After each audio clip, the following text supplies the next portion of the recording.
Good morning mga kaanghel University TV. Ito, alas 4 no? Naghahanda na naman tayo para din sa babaunin ng mga anak ko. So, nagluto na ako kagabi ng tatlong gatang na kanin na bigas na. Tapos, ano na dyan?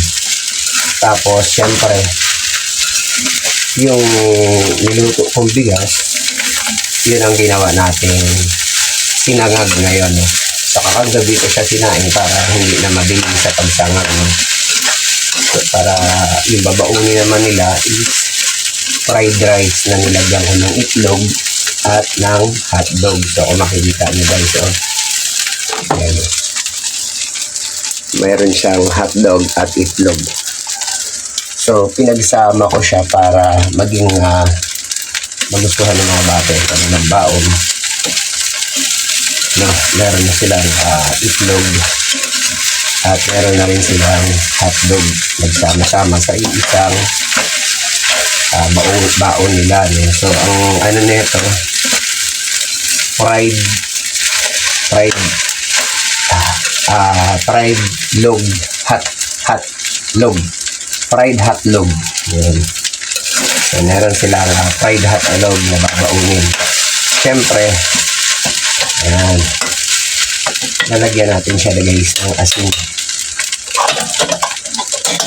Kailangan mag-ano tayo na ano. Kasi ako nilalagyan ko siya ng asin talaga. Siyempre, para malasa.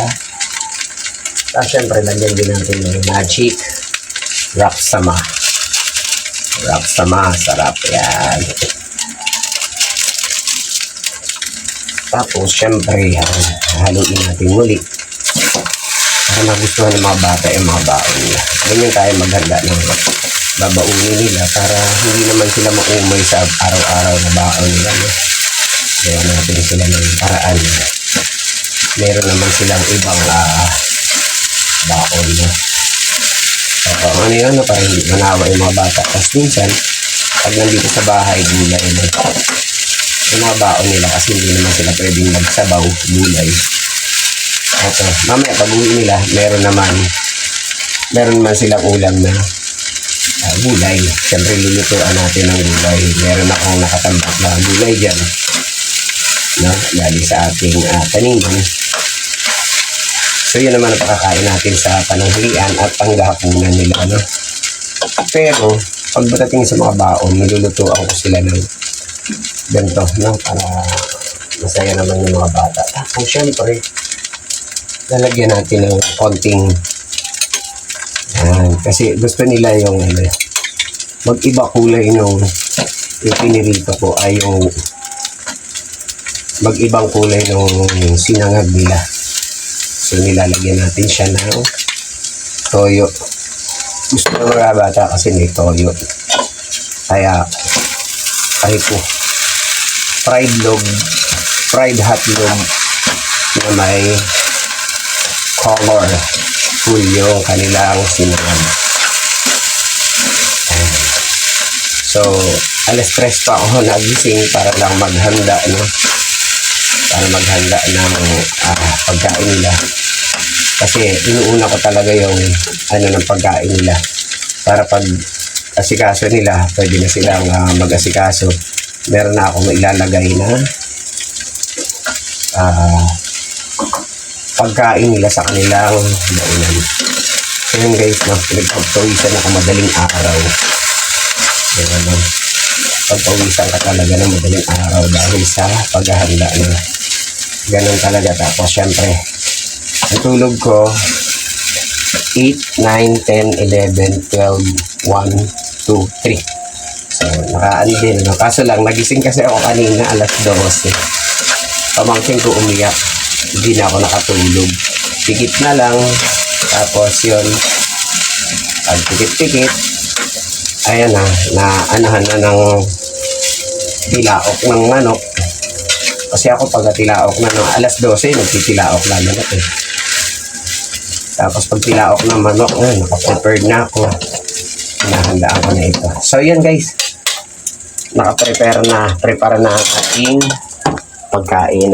So, yan. Ayan na. Very nice preparation. May init pa. Okay. Nga pala. Kalimutan ko. So, ito na yung ating ibibigay na baon sa kanila, no? So, wala na siyang ulam kasi sama-sama na dito yung ulam na inana natin, no? Ang ulam at ang kanin, pinagsama na natin. So, ito yung magiging baon na nila, no? So, prepare natin sila para habang naliligo sila at nag-asikaso sila ng kanilang gagamitin sa school, naliligo sila, tapos magbibihis, tayo naman ay maghahanda para sa kanilang baon. Kasi, kailangan natin pareha sila, no, sa kanilang baon kasi para hindi sila magutom. Yan. So, yan, no? Kasi yung preparasyon natin sa kanila. So, kung makikita nyo, meron siyang hotdog at meron din siyang itlog.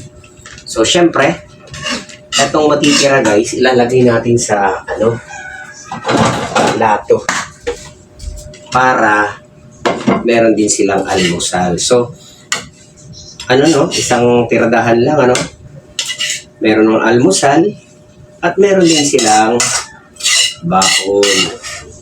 Yan. So, meron na silang kaya ganyan ang ginagawa na natin. Gusto kasi nila sinangag na testing nila. So, meron na tayong prepare para sa kanilang baon. Siyempre, papatay na natin yung ilaw kasi wala na itong pakinabang, no? Doon na siya sa natapos na natin ang ating luto. So, yan guys, thank you sa inyong lahat. At nakaprepare na ako ng baon ng mga bata at matutulog na ako paghahatid ko sa kanila. So, let's go!